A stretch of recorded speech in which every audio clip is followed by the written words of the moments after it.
अस्सलामुअलैकुम व्यूवर्स, मैं हूं आपकी मेंटोर उम्मे उमैमा रुमान। आज हम डिस्कस करेंगे नॉन प्रोबेबिलिटी सैम्पलिंग की डिफरेंट टाइप्स को, क्योंकि आपको पता है इससे पहले वाले लेक्चर में हमने ये देखा कि पॉपुलेशन क्या होती है, पॉपुलेशन की डिफरेंट टाइप्स हमने पढ़ी।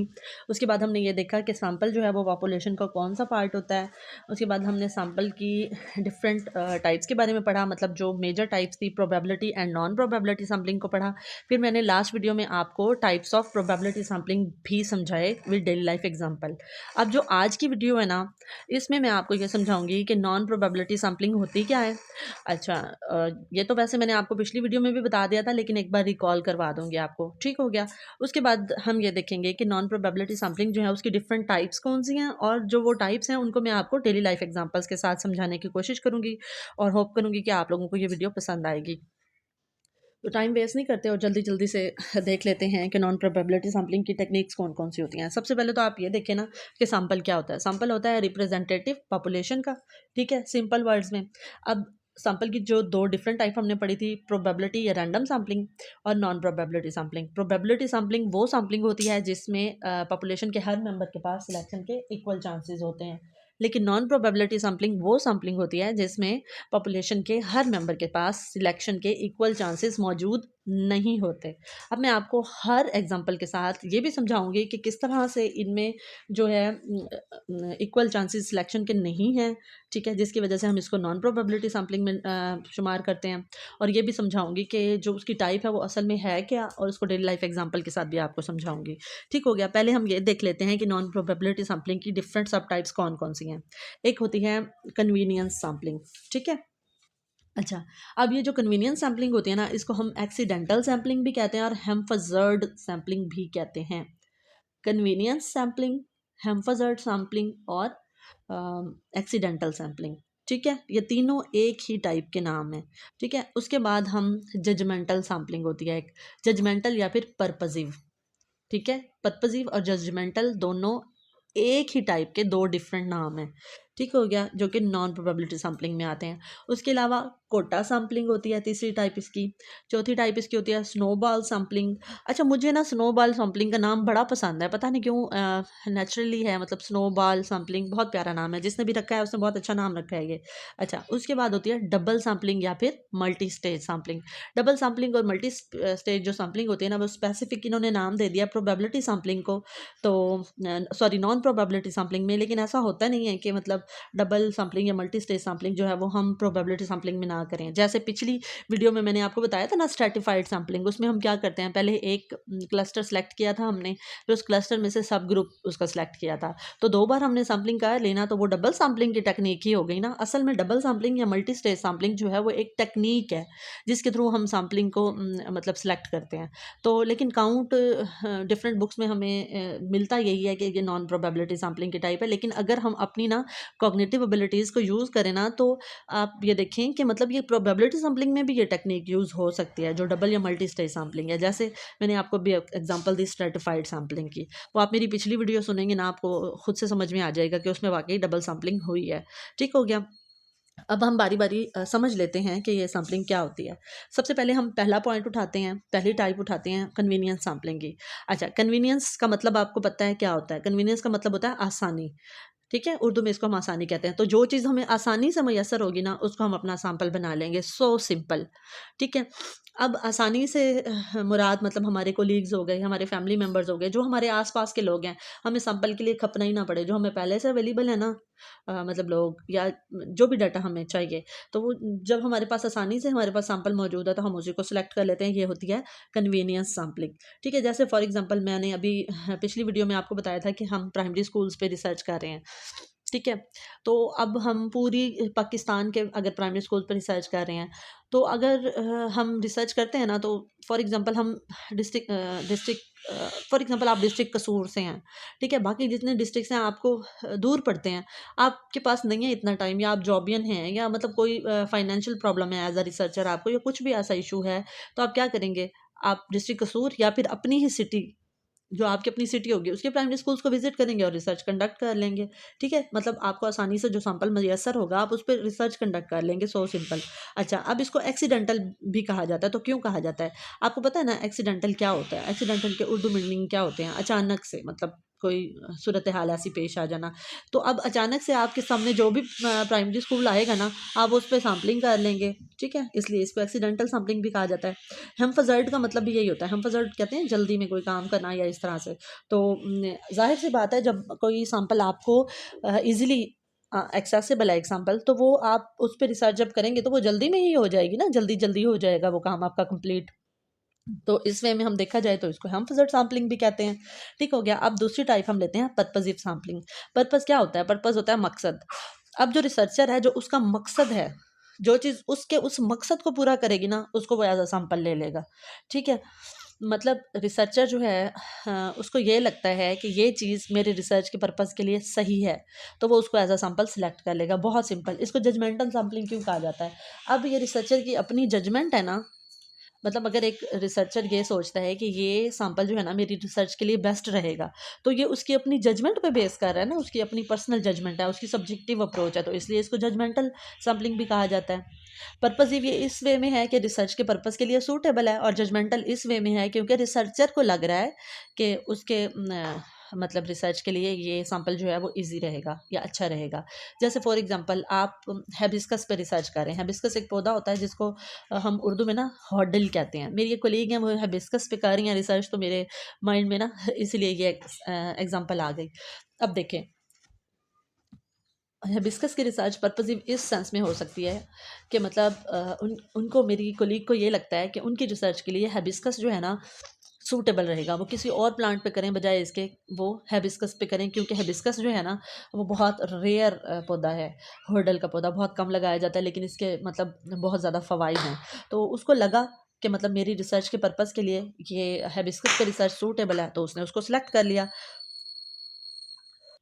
तो ये हो गई जी उसकी पर्पसिव सैम्पलिंग। और उसकी अपनी जजमेंट है कि मुझे हिबिस्कस पे रिसर्च करनी चाहिए, तो ये उसकी जजमेंटल सैम्पलिंग हो गई। अब हम आ जाते हैं कोटा सैम्पलिंग पे। कोटा का आपको पता है, मतलब कोटा एक परसेंटेज होती है जो हम मख्तस कर देते हैं किसी के लिए। जैसे फॉर एग्जांपल कोई गवर्नमेंट जॉब्स आती हैं, तो उसमें डिफरेंटली एबल्ड पर्सन का अलग से कोटा होता है, माइनॉरिटीज़ के लिए अलग से कोटा होता है, और मतलब इस तरह से डिफरेंट कोटाज होते हैं ना। तो जब हम एक कोटा जो है ना, मतलब हम एक कोटा डिस्कस कर लेते हैं कि मतलब हमने एक स्टैंडर्ड बना लिया कि इतना कोटा हमने फ़लाँ सैंपल में से लेना है। जैसे फॉर एग्जांपल आप ये देखना चाह रहे हैं कि पाकिस्तान में पीएचडी स्टूडेंट्स पे आप रिसर्च कर रहे हैं, ठीक है? तो आपने ये देखा कि जितनी भी फीमेल पीएचडी स्टूडेंट्स हैं ना, उसका हमने लेना है 40%। अच्छा, जितने भी मेल पीएचडी स्टूडेंट्स हैं ना, उनका हमने लेना है 40%।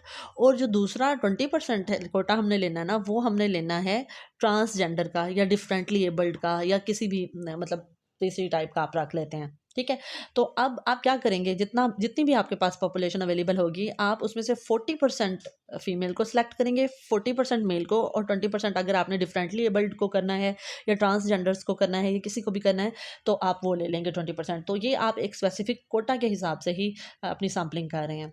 ठीक है, अब फॉर एग्जाम्पल बेशक आपको इस कोटा सैम्पलिंग में ये भी लगता है ना कि मतलब ये भी मेरे रिसर्च के लिए बेटर है, ये भी बेटर है, मुझे इसको भी सिलेक्ट करना चाहिए, उसको भी करना चाहिए, तो आप ये प्रोसेस नहीं कर सकेंगे क्योंकि आपने एक फिक्स्ड कोटा रख लिया है।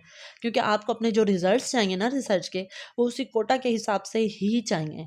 ठीक है, तो फिर आप अपनी मर्जी नहीं चला सकते उसमें। आप जितना कोटा मख्तस कर दिया गया ना आप सैम्पलिंग के लिए, उतना ही कोटा उठाएंगे, उससे ज़्यादा नहीं उठा सकते। ठीक हो गया। उसके बाद हम ले लेते हैं स्नोबॉल सैम्पलिंग। जो स्नोबॉल सैम्पलिंग होती है ना, उसमें ये होता है कि अच्छा, सबसे पहले मैं आपको ये बता दूं, जो स्नोबॉल सैम्पलिंग होती है ना, वो इसलिए कंडक्ट की जाती है कि आपके पास जो पॉपुलेशन है ना, वो बहुत कम हो।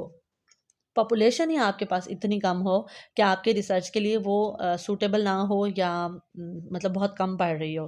ठीक हो गया। तो फिर आप क्या करते हैं, आप स्नोबॉल सैम्पलिंग करते हैं। आपने कभी देखा है बर्फ़ का तोदा? जब पहाड़ से बर्फ़ गिरना शुरू होती है ना, वो बिल्कुल छोटा सा एक गोला होता है। ठीक है, जैसे जैसे वो गोल, जाहिर है पहाड़ ऊंचाई पे होता है, तो बर्फ़ जब नीचे गिरती है तो वो रोल करके ही गिरती है ना, घूमती हुई गिरती है, बल खाती हुई बॉल की तरह गिरती है। ठीक है, तो वो गेंद की तरह जब नीचे गिरती है ना, तो पहाड़ पे जितनी भी बर्फ़ होती है ना, जब वो नीचे गिरती है ना, तो दूसरी बर्फ़ भी उसके साथ मिलती जाती है, मिलती जाती है, मिलती जाती है। और जाहिर सी बात है, जब बर्फ़ के साथ और बर्फ़ मिलती जाती है with the passage of time, तो वो बॉल जो है ना वो बड़ी होती जाती है। होता है ना ऐसा? तो मतलब वो जब ज़मीन पर पहुँचती है ना, तो वो छोटी सी बॉल ज़मीन तक पहुँचते पहुँचते बहुत बड़ी हो चुकी होती है। तो आप इसी से अंदाज़ा लगा लें कि आपके पास सैंपल छोटा है, ठीक है।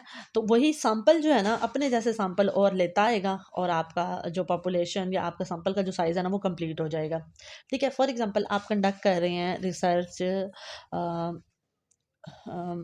अंधे बच्चों पर, ठीक है। अब अंधे बच्चों पर कर रहे हैं रिसर्च, तो पॉपुलेशन तो आपके पास बहुत सारी होगी, लेकिन ज़रूरी तो नहीं है ना कि सारे ही अंधे हों। अंधे आपको 1-2 मिल जाएँगे। तो अब आप कहाँ से अंधे ढूँढते फिरेंगे? ब्लाइंड पर्सन आप कहाँ से ढूँढते फिरेंगे? आप उन्हीं ब्लाइंड पर्सन को कहेंगे, जो 1-2 आपके पास मयस्सर होंगे। आप उनसे कहेंगे कि मतलब मुझे और भी ब्लाइंड स्टूडेंट्स या ब्लाइंड पीपल की ज़रूरत है अपनी रिसर्च के लिए, ठीक हो गया। तो वो जो ब्लाइंड पीपल होंगे ना, वो नो डाउट उन दूसरे ब्लाइंड लोगों को जानते होंगे, तो वो खुद आपको मिलवाएंगे उन ब्लाइंड लोगों से, ठीक है। तो इस तरह आपका सैंपल जो है ना, वो पूरा हो जाएगा बढ़ते बढ़ते। जिस तरह से बर्फ़ की बॉल जब गिरी थी ना पहाड़ से, नीचे आते-आते बड़ी हो गई थी। तो आप ऐसे समझ लें कि पहाड़ की चोटी पे खड़े होके आपने 2 ब्लाइंड पर्सन को सेलेक्ट किया, और उस पहाड़ से नीचे उतरते-उतरते ना यहाँ से भी आपको एक और अंधा मिल गया, उधर से भी एक और ब्लाइंड पर्सन मिल गया, उधर से भी एक और ब्लाइंड पर्सन मिल गया। मतलब वही ब्लाइंड पर्सन आपको लेके गए डिफरेंट ब्लाइंड पर्सन्स के पास। तो जब पहाड़ से नीचे आप उतरे, तो आपके पास सैंपल पूरा हो चुका था।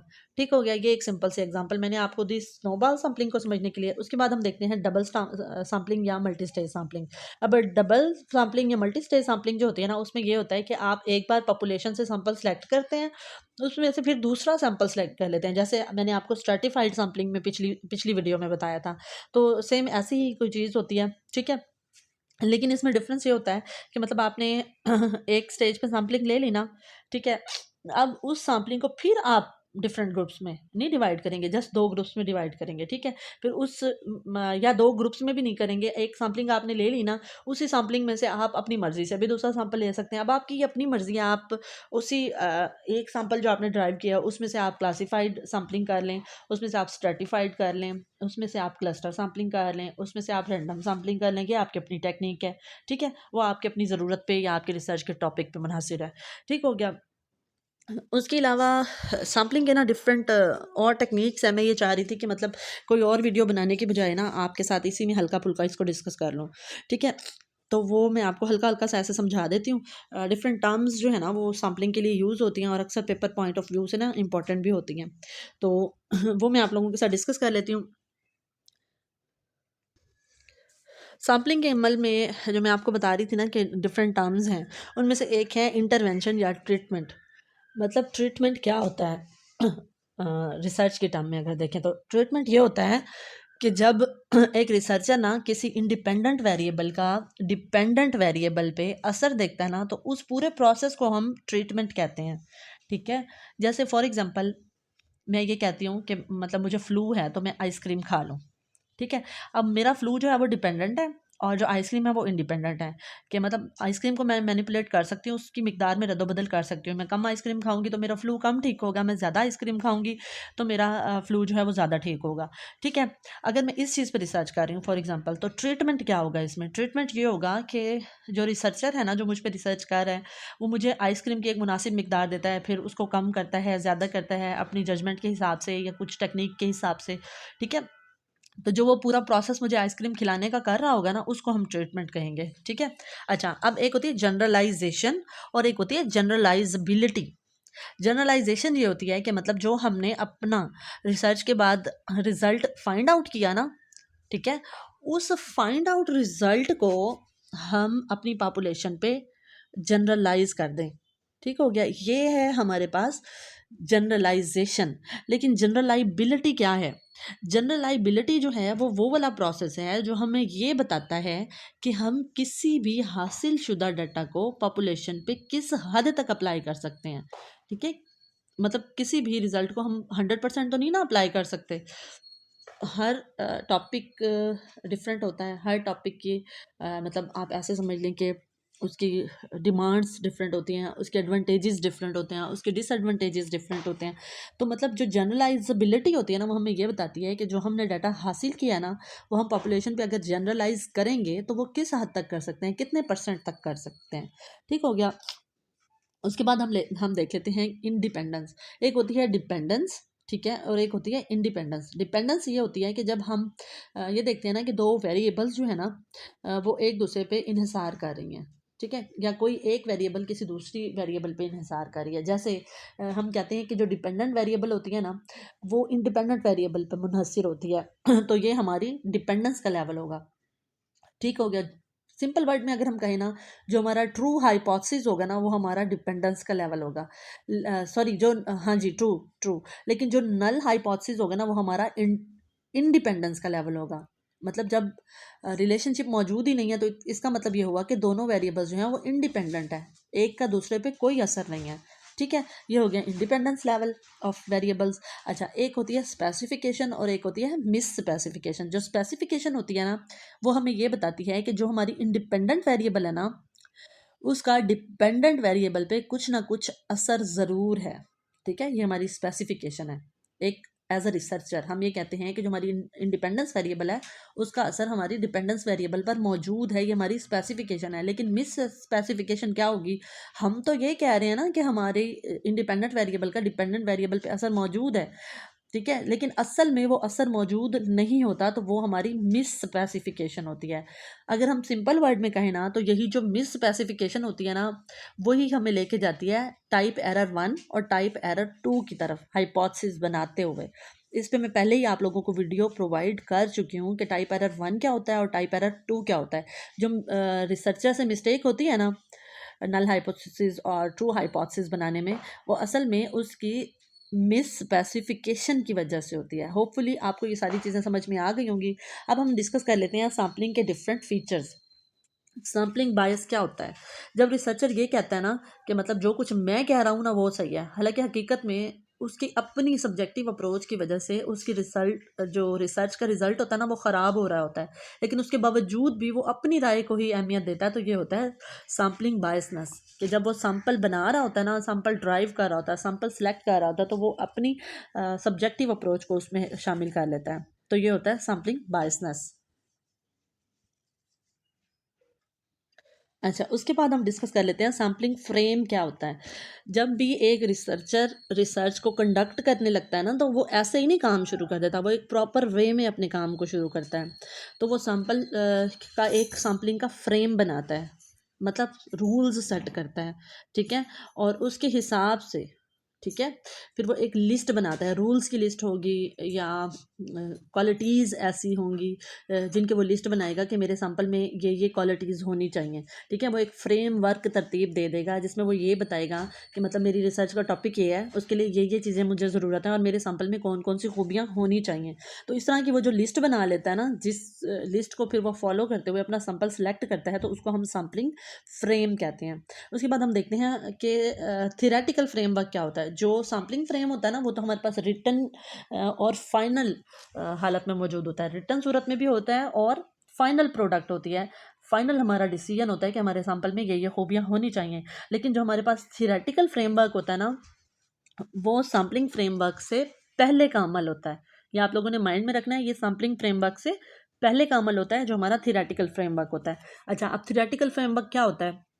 रिसर्चर जब अपना टॉपिक सेलेक्ट करता है ना कि फ़लाँ प्रॉब्लम पे मैंने रिसर्च करनी है, फ़लाँ प्रॉब्लम पे मैंने रिसर्च कंडक्ट करनी है, तो उससे पहले वो अपने माइंड में एक खाका बनाता है, अपने ज़हन में एक खाका बनाता है कि मतलब मैं ये करूँगा पहले, फिर वो करूँगा, फिर इस तरह से सैंपल सेलेक्ट करूँगा, मैं सैंपल इंडिपेंडेंट वेरिएबल्स को इस तरह से मैनिपुलेट करूँगा, एक्सट्रेनियस वेरिएबल्स को मैं फ़लाँ टेक्निक से कंट्रोल करूँगा। वो एक खाका अपने माइंड में पहले से ही बना लेता है ताकि जब वो रिसर्च कंडक्ट करने लगे ना तो उसको मुश्किलात का सामना ना हो। ठीक है, तो इसको हम कहते हैं थ्योरेटिकल फ्रेमवर्क। अच्छा, उसके बाद आ जाते हैं कि ओवर सैम्पलिंग क्या होती है। जो ओवर सैम्पलिंग होती है ना उसमें रिसर्चर अपने सैम्पलिंग साइज से ज़्यादा बड़ा सैंपल सेलेक्ट कर लेता है। सम टाइम तो वो जो है बायस्ड हो जाता है, इसलिए ओवर सैम्पलिंग कर लेता है कि मतलब ये बंदा भी ठीक है, इस पर भी रिसर्च कर लेता हूँ, वो बंदा भी ठीक है, हालांकि उसके सैंपल में इतनी गुंजाइश मौजूद नहीं होती।